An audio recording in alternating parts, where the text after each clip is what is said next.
I don't pretend to know the ways of the world. A means to an end seems... Today we woke up to breaking news. Obama isn't woke at all. This idea of purity and you're never compromised and you're always politically woke and all that stuff, you should get over that quickly. The world is messy. There are ambiguities. Yep. People who do really good stuff have flaws. Like if I tweet or hashtag about how you didn't do something right or used the wrong verb, or then I can sit back and feel pretty good about myself because, man, you see how woke I was? I called you out. You know, that's not activism. That's not bringing about change. So wait, you're telling me that ruining people because they're not as politically pure as you are is wrong? You mean you, Barack Hussein Obama, agrees with everything that Dave Chappelle, Dennis Prager, Adam Carolla, Dave Rubin, Joe Rogan, Reason Magazine, The GG Show, National Review, and every sensible talking head on Fox News have been saying all along? Hooray! How is Don Lemon taking this? Is Chris Cuomo conscious? What's the New York Times editorial board going to do? I hope BuzzFeed, Vox, Jezebel, and Media Matters have taken all their meds. Yeah, so it's good to hear this guy bash leftist cancel culture. But I wish he'd done it when it mattered, when he was president. Think of how many uncanceled people might still have jobs. Antifa would have stayed in its basement sniffing its own toes. But maybe it's not his fault. He's a little tardy. My theory, he didn't realize how bad it was until his kids came home from college and said, "Holy crap, Dad, avocados are tools of the patriarchy." That's when he said, "Damn, this bleep is getting out of hand." When you're the greatest Democrat alive and your kids might end up joining the young Republicans, you got to do something. You might want to criticize it, the way Obama did.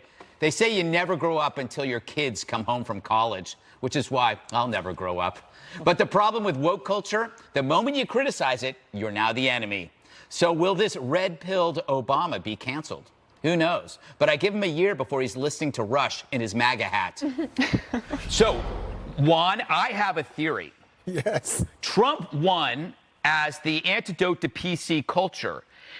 If Obama had come out strongly on this stuff in like 2012, 2013, Trump wouldn't have been able to run against PC culture, and Trump might not have won at all. So if Obama had done this sooner, he could have saved the Democratic Party.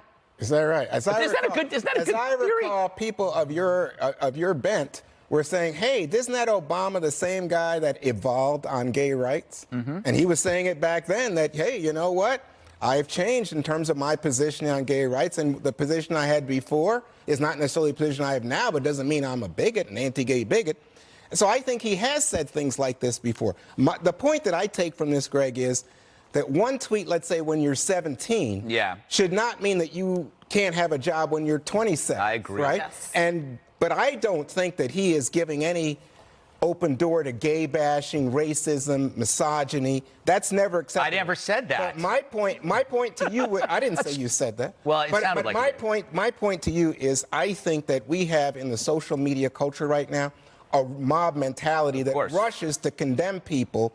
And I think it doesn't open the door to conversation. Absolutely. In a way that you would say, I would like to talk to you about what you said and try to understand what you're saying. And I'd like you to understand why I might think that that's not the way to do it. So I think you got to allow for really analysis, conversation. By the way, if there was one thing I would pay attention to today, it was not that Obama. It was Michelle Obama talking about white folks, white flight from Chicago when she was growing up, and still seeing white flight as if, oh, you can't hang around the blacks, the immigrants, and the Hispanics. So that's what you would rather have paid attention to after agreeing. Okay, Katie. Instead of the conversation. Yes, kind of about coming together and finding some common ground. I remember listening to Obama give a speech probably about a year ago, and he cited the founding fathers as having vision. And I remember then saying, you are not woke enough, because this was back when the debate was about monuments and taking down the Washington Monument because, of course, the founding fathers owned slaves, et cetera, et cetera. However, I'm glad that Obama is now seeing the light on cancel culture, but he, with all due respect, was the king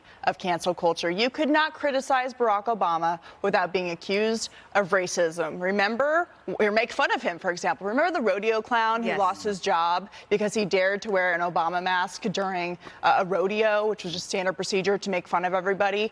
Barack Obama went after, with the government, people who disagreed with him politically. He tried to cancel an entire political movement with the Tea Party by going after them with government force. So it's nice now that he's interested in having conversations about how wokeness is bad for activism when the left is going after his legacy. So he doesn't want his legacy to be canceled, right? Interesting. But you know, now he's coming to the party and saying we should have more of a conversation when he's the one who fueled a lot of this back in the day.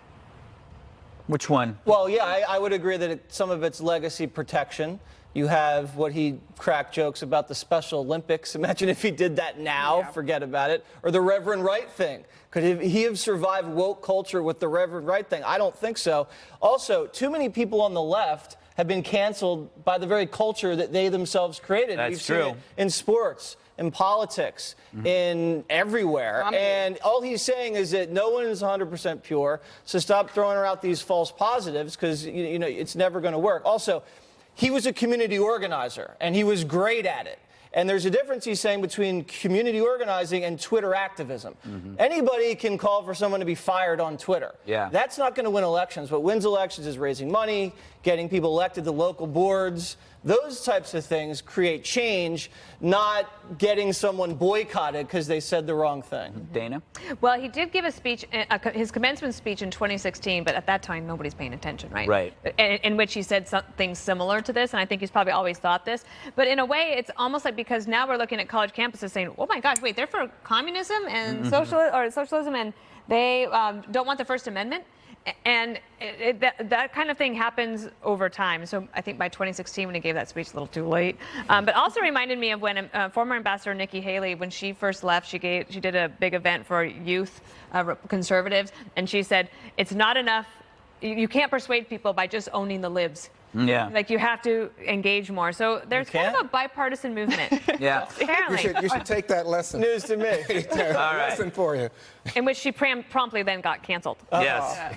One more thing up next.